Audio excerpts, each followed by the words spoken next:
Hi, I'm Miss Sheldrake, and this is Mathematics on Location. In this episode, I'll be driving the Overseas Highway, and it'll be your job to look for clues and stuff that's hidden in this video to help you calculate my average rate of speed. So pay attention and look around for all the clues that you might find. Okay, so it's almost 12 o'clock in the afternoon, so we're going to get going because we have to make it to Key West for dinner. The Overseas Highway is located at the southernmost tip of the state of Florida. This highway stretches out over the waters of the Atlantic Ocean, Florida Bay, and Gulf of Mexico, and connects 5 major islands, or keys, from Florida City to Key West. In 2009, the highway was designated as an All-American Road. To earn this distinction, a roadway must have very unique features and possess characteristics of national significance that make it a visitor destination in and of itself. The Overseas Highway is comprised of 42 bridges and is traveled by millions of people each year. Travelers simply wish to catch a glimpse of the beautiful scenery and bask in the highway's historical significance.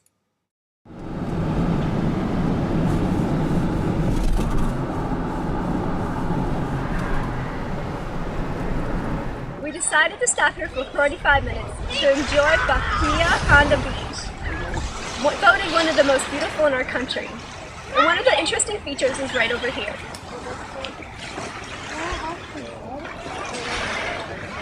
This railroad was one of the first transportation systems through the Keys. It took 7 years to build and was completed in 1912. It was such a marvel of engineering for its time that it was considered the 8th wonder of the world.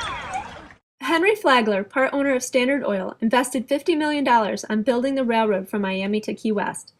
This would be equivalent to $640 million today. Flagler's plan was to build a deep sea port in Key West to take advantage of the opening of the Panama Canal. The railroad was built to help transport goods to and from the port. Building the railroad was a much bigger feat than Flagler first imagined.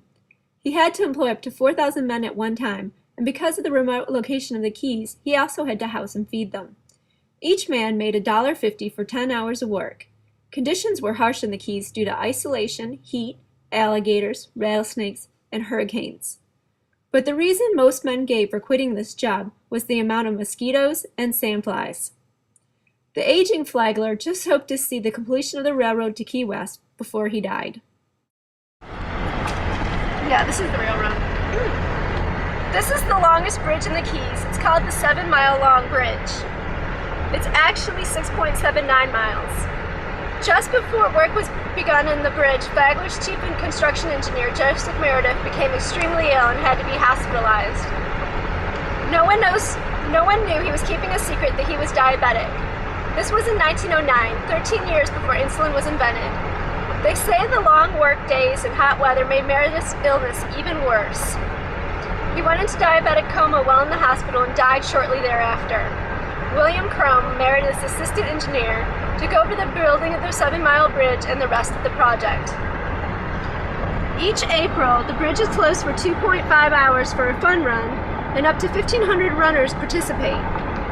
The spectacular bridge has been attracted by many filmmakers.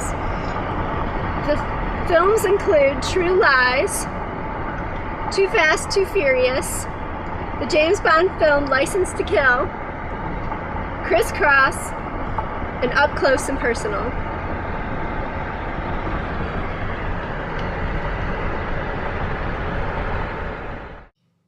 After completing the 7-mile bridge, the rest of the project was fairly standard, and Flagler was finally able to complete his railroad in 1912, 1 year before his death. We decided to stop for half an hour to have a snack at the 7-Mile Grill. Mrs. Getting Girl said this is the place to have a grouper sandwich, so we're gonna go on in and have one. Why don't you come with us? All right, here we go. This is a grouper sandwich with the side of potato salad and French fries. And this is my husband Rex. We're gonna give it a taste test. So Mrs. Gettinger, the pressure's on right now. All right, fix it up. I think I need a little tartar sauce on that. Okay, here's the bite. It looks really crispy. All right, what's the word? Oh, it sounds like it looks good. I'm gonna get a bite for myself. All right, thank you, Miss Gettinger. We're enjoying our meal here. I'm gonna get a bite for myself. We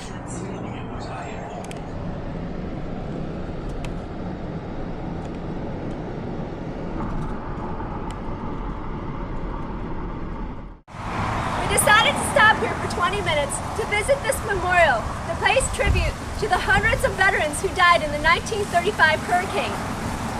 It's not uncommon to go by monuments such as this one in your hometown or when you're on vacation and not understand its true significance. So I want to take a moment and tell you about this one.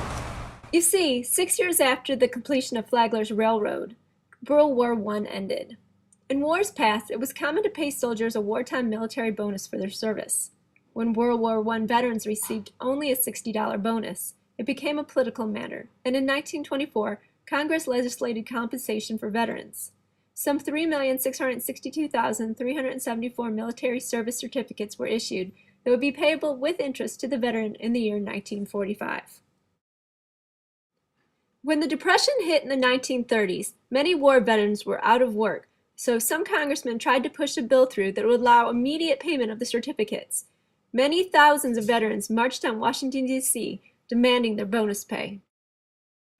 While waiting to hear if they would receive their bonus early, many veterans camped in Hoovervilles. Fears of riots caused President Hoover to order the cavalry, infantry, tank troops, and a mounted machine gun squad commanded by General Douglas MacArthur and Major Dwight Eisenhower to disperse veterans and their families. The bonus marchers, believing the troops were marching in their honor, cheered the troops until Patton ordered the cavalry to charge them, an action which prompted the spectators to yell, "Shame! Shame!" Several veterans were killed, 55 veterans were injured, and 135 arrested. A veteran's wife miscarried.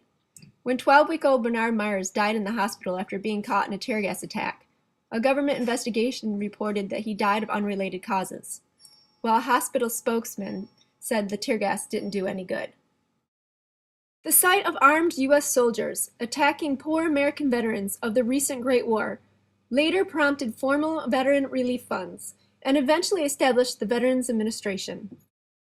Later, in 1934, the government also agreed to provide suitable employment for some veterans. The employment was to build a highway of bridges to replace the 40 miles of ferryboat services in the Keys. Veterans working on this project lived in one of 3 camps, on a large quarter boat, or in local communities. It appears that there were about 100 to 700 veterans working on this project at any given time. On Labor Day in 1935, a Category 5 hurricane hit the Florida Keys. Those who perished in the storm included 259 World War I veterans. Red tape, confusion, and a lack of communication delayed the evacuation of the veterans by train, and it was overturned by a tidal wave during the hurricane. Other veterans who perished were living in temporary shelters that could not withstand a hurricane. Flagler's Railroad was heavily damaged and partially destroyed in the Labor Day hurricane of 1935. The Florida East Coast Railway was financially unable to rebuild the destroyed sections, so the roadbed and remaining bridges were sold to the state of Florida, which built the overseas highway to Key West using much of the remaining railroad infrastructure. A rebuilt overseas highway following Flagler's dream continues to provide a highway link to Key West, ending at the southernmost point of the continental U.S. Sorry, for it's too late. Give forgiveness a chance. Turn the anger into water. Let it slip through our hands. We all bleed red. Yeah, it's 6:10 and we made it to Key West just in time for dinner. Now it's your job to review all the information and tell me what was my average speed driving through the overseas highway.